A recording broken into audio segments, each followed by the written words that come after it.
News Talk Radio, CJAD 800. What sort of, I was reading the court documents that Julius Gray, your lawyer, has prepared for you here, and apparently you had quite a busy spring. Yep. Yeah. Tell me about your involvement in the student protests and how you became known on a first name basis by the police. I was a student. I came here to help. So everything was really normal, same as anyone else. We started a Facebook group at the end of the strike. Its purpose was to document police to enable ethics complaints, and that's, I think, when the police started recognizing me or being more familiar now that their pictures or their accusations were now online. Okay, so what kind of things happened? How many tickets did you get? I have about 7,000 in total. I think it's almost 27 tickets now. Okay. Yeah. And why do you feel like you were singled out? I guess my role in the Facebook group, I think that had a big part to do with it. I mean, it's holding police accountable and it's holding the SPVM accountable. So I think it created a target on my back. I'm not the only person who faces this kind of repression, though it happens to a lot of people. I think I'm just the first person to really speak out about it in this kind of way. Okay, I'm speaking with Katie Nelson, who is a Concordia student who is suing. Your lawsuit is mostly specifically against one police officer. Am I correct about that? I'm suing the City of Montreal, and right. The SPVM being employed by the City of Montreal, but there are specific police officers that are named. Okay, and what was it about these specific police officers? Well, those were the ones that I found that I received the most attention or abuse from. So it was mainly a small group of police officers that responded every night. Those are the ones that were calling me out by my name or giving me tickets. The harassment mainly came from them. Okay, and what kind of things specifically were they doing? I get approached by a first name basis. They tell me to go back to Alberta. They mock that I can't speak perfect French yet.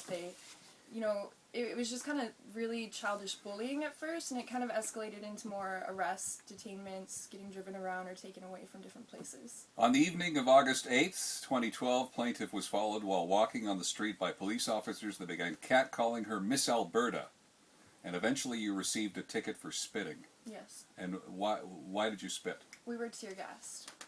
So you were spit after. So this was the same night you were tear gassed? Yeah, the protest had ended maybe 20 or 30 minutes prior.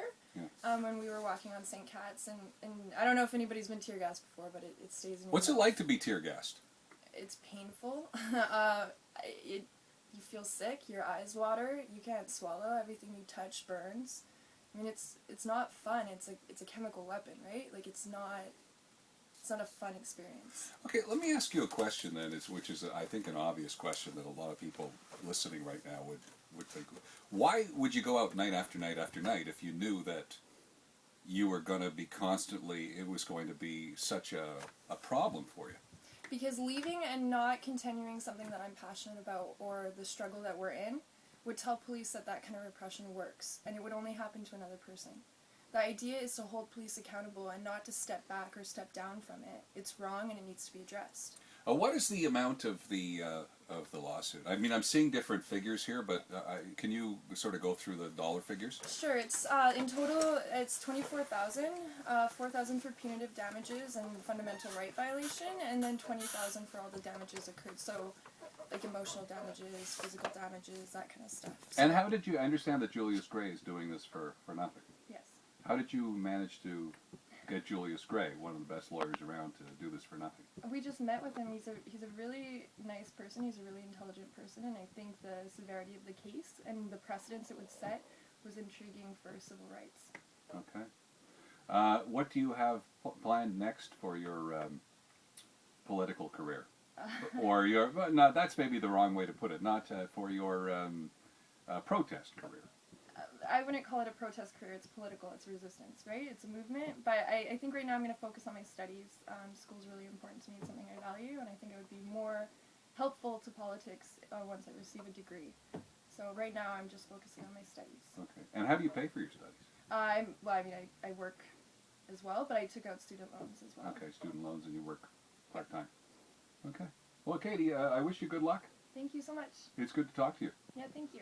Katie Nelson, a student at Concordia University, who's suing the City of Montreal and the Montreal Police Force for